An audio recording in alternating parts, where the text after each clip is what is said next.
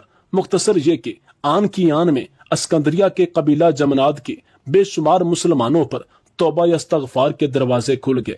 کسی نے رشوت چھوڑ دی، کسی نے جھوٹی گواہی کا پیشہ چھوڑ دیا، کسی نے راگ رنگ سے توبہ کر لی، تو کسی نے یتیموں کا غصب شدہ مال واپس کرنا طے کر لیا۔ ان سارے معاملات کو دیکھتے ہوئے یہودیوں اور عیسائیوں کے جتنے بھی لوگ اس قبیلے میں آباد تھے، سب نے کلمہ طیبہ پڑھ کر خود کو ہمیشہ ہمیشہ کے لیے مسلمان کر دیا۔ ایسا نظارہ تاریخ نے کبھی نہیں دیکھا تھا کہ ایک حقیقی درویش کے آنے سے مسلمانوں نے اپنے اندر موجود تمام کوتاہیوں، برائیوں کو ختم کرنے کا ارادہ کر لیا، اور جنہیں دیکھتے ہوئے یہودی اور عیسائیوں نے خود کو دائرہ اسلام میں شامل کر لیا۔ اس کے بعد تابعین کی جماعت کھانا لے کر مسافر کے پاس آئی اور اسے بتایا گیا کہ اسکندریہ کے قبیلہ جمناد کے تمام یہودی، عیسائی مسلمان ہو چکے ہیں، اور بے شمار مسلمان اب اللہ کی بارگاہ میں جھک گئے ہیں۔